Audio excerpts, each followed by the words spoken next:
Hi, my littles. It's Gramma Bren, and today I'm going to read you a fairy tale called Hansel and Gretel. It's retold by Sandra Riggs and is illustrated by Leah Raechel Killen. Hansel and Gretel. Many years ago, beside a thick forest of tall trees, there stood a small cottage. A poor woodcutter lived in the cottage with his two children, a boy named Hansel and a girl named Gretel. His wife, who was the children's stepmother, lived there too. The times were hard, and the woodcutter was full of sorrow. That means sadness. There was a famine in the land and little food. Because she was so hungry and worried all the time, the woodcutter's wife wasn't always kind to the children. Often she wished she did not have to take care of them at all. Late one night, the woodcutter lay in bed with his eyes wide open. He could not sleep. "How can I feed my poor children?" he asked his wife. "There is barely enough food for ourselves." "I've thought of a plan," the woman answered. "Tomorrow we shall take the children deep into the forest. We will build a fire and tell them to stay around it while we go to chop wood. Then you and I must return home without them. That way we shall be rid of 2 mouths to feed." "Never, never," cried the woodcutter. "My heart would ache to leave my children alone in the wild woods." "There is nothing else we can do," exclaimed his wife. "Perhaps someone who can care for them will find them."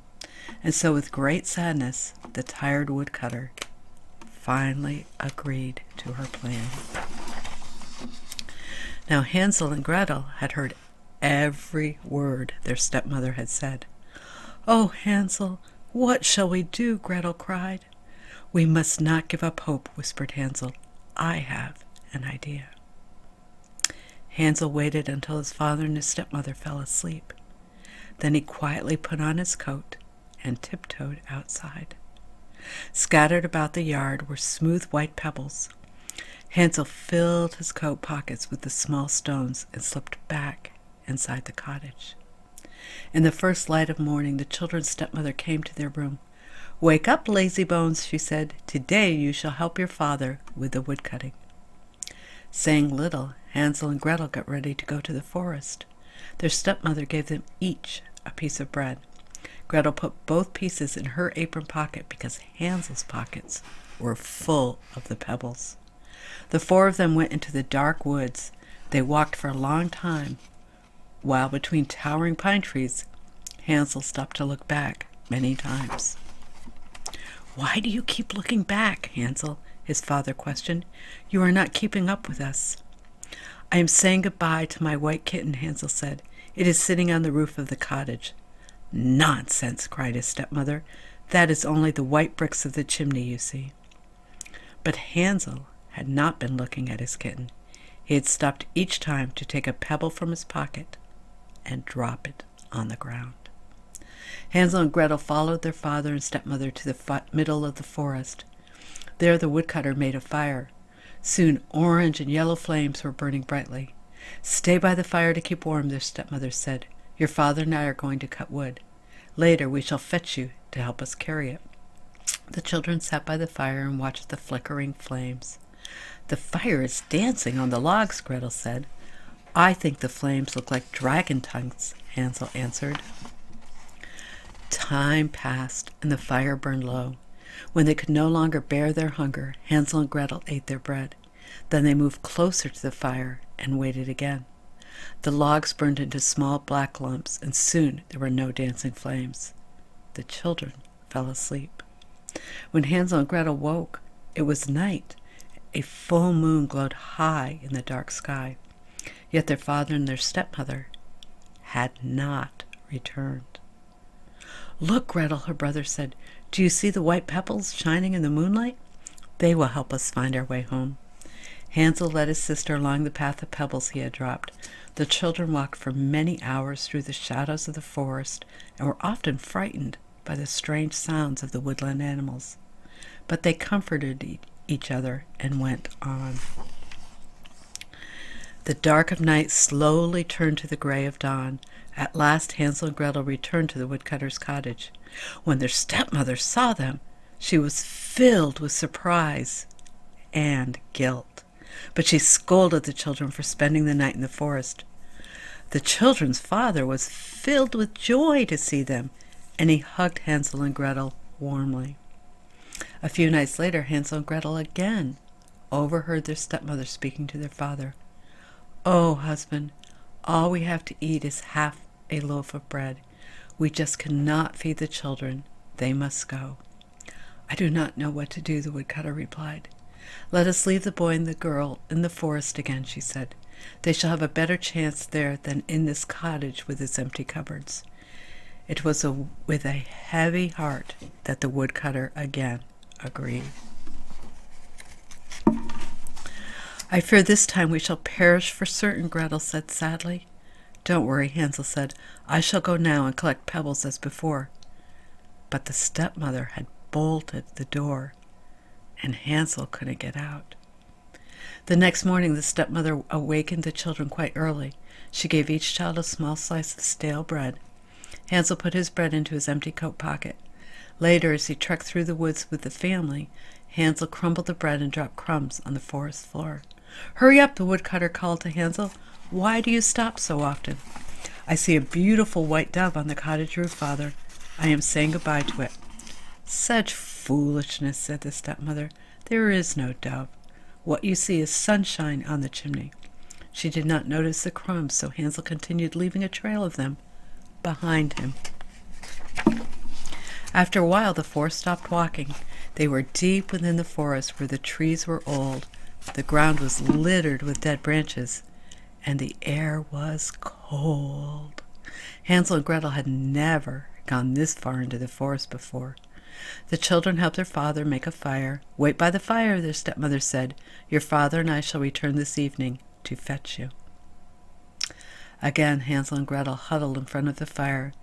They stared at the flames for a long time. Gretel shared her bread with Hansel, for he had none left. Evening came, and the children were still alone. Tired and unhappy, they fell asleep. They woke up later in the blackness of night.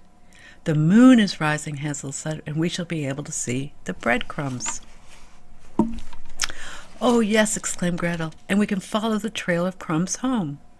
Gretel took a few steps in one direction, looking for crumbs, while Hansel looked in another direction, but they could see no crumbs. The many birds of the forest had spied the crumbs and eaten every one. "Maybe the wind blew away some of the crumbs," said Gretel, "but I think we can still find our path." So the children searched for a way out of the forest, walking between giant tree trunks and stepping over broken branches. The children walked in the woods all that night and all the next day. They were lost, hungry, afraid, and very tired. At last they stumbled to a stop, lay down, and slept until the next morn. On their third day in the forest, Hansel and Gretel were still walking. They held on to each other for comfort, fearing they must surely die if they did not find food soon. Suddenly a beautiful snow-white bird landed on a pine bough near them. The bird then flew in front of the children, fluttering its wings ever so slowly. Hansel and Gretel followed the bird and saw it land on the roof of a small house. The hungry boy and girl thought they must be dreaming. It was a gingerbread house. The walls were made of cake, the roof was made of cookies, and the windows were trimmed with candy. Running up to the house, Gretel snatched a cookie from a window shutter, and Hansel grabbed a piece of gingerbread wall. But then suddenly a creaky voice from within the house called, "Nibble, nibble like a mouse. Who is nibbling at my house?" Gretel quickly answered, the wind, do you do hear? It is the wind in your ear." No sooner had Gretel spoken these words than the door of the house flew open, and an aged gray woman shuffled out. Her hair was gray, her skin was gray, even her eyes were gray. Hansel and Gretel were so frightened they started to run away. "Well, well, little ones," the woman said in a hoarse voice, Do come in and have some supper with me. I will not harm you." The children were tempted by the offer of supper, and when they saw the food on the table, they forgot about being afraid. The woman gave them pancakes, nuts, apples, and milk. Then she led them into a small room where there were 2 feather beds made up with clean sheets, fluffy pillows, and soft blankets. The children crawled into the beds and fell asleep immediately. The old woman laughed wickedly because she had fooled Hansel and Gretel. She was not a kind woman. She was really an evil witch and had created the gingerbread house only to trick children. The witch liked to get children inside her house, fatten them, and then cook them. "What a tasty meal the boy will make," the witch chuckled to herself.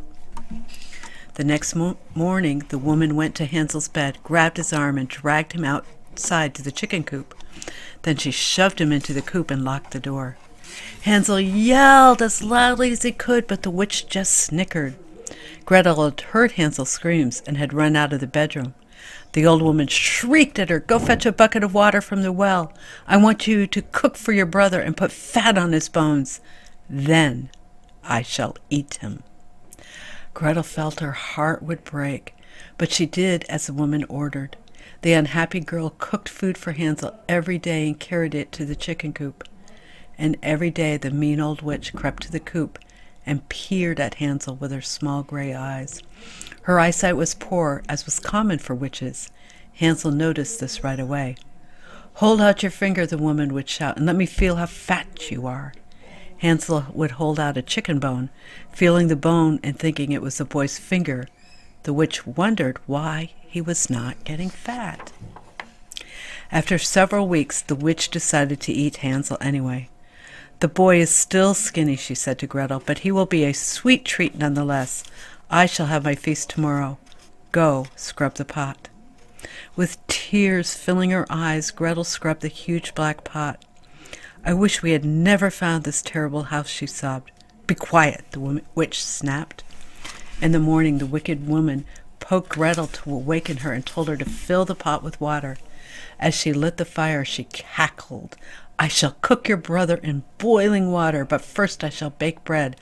I want you to climb into the oven and check whether the bricks are hot enough for baking." However, Gretel did not trust the woman. "I will outsmart this awful witch," she thought. But aloud she said, "I don't think I will fit into the oven." "Silly goose, there's plenty of room," the witch said as she stuck her head in the door to show Gretel. In a flash, Gretel pushed the witch into the oven and slammed the door shut. Rushing to the chicken coop, Gretel unlocked the door and shouted, "Hansel, Hansel, we are free! The witch is dead!" The children hugged each other and danced merrily with joy. Then they went back into the witch's house to get food for their journey home. When they opened the cupboard, they were amazed to find boxes filled with dazzling jewels. "Let's take some home to poor father," said Gretel. The children knew that their father had missed them as much as they had missed him. "I'll fill my pockets again," Hansel said, "but these stones are better than pebbles." The children set out to find their way home, but the journey was not easy. They soon came upon a quiet blue-green lake with no bridge to cross it. But then, spotting a duck, Gretel cried, "Maybe it will help us." Greta called out to the duck, "Pretty duck with feathers white, we need to cross the lake. Do you think that you just might carry us over for kindness' sake?" The duck swam to the shore where the children stood and willingly took them across the water. Thank you, they cried happily as they walked into the woods on the other shore. By then the trees, hills, and footpaths were becoming familiar to Hansel and Gretel, and soon they saw the woodcutter's cottage. They rushed to the house and through the door and threw their arms around their father. The woodcutter was alone, for his wife had died. He kissed his children and felt the most wonderful joy in his heart. Hansel took the sparkling jewels out of his pockets and scattered them in his father's lap. And as Gretel emptied her apron, rubies, diamonds, and pearls bounced to the floor. The woodcutter and his children had many happy days ever after because of their newfound wealth, but even more because they were together again at last. So I know that story had hard moments, but so does life. And what I want you to know, my precious little ones, is that if you just stay strong, it'll all work out. If you just have hope, if you just have confidence, if you work together with your brothers or your sisters or your friends, it will work out. Never, ever give up. Okay, know that I love you, and so does God. God bless.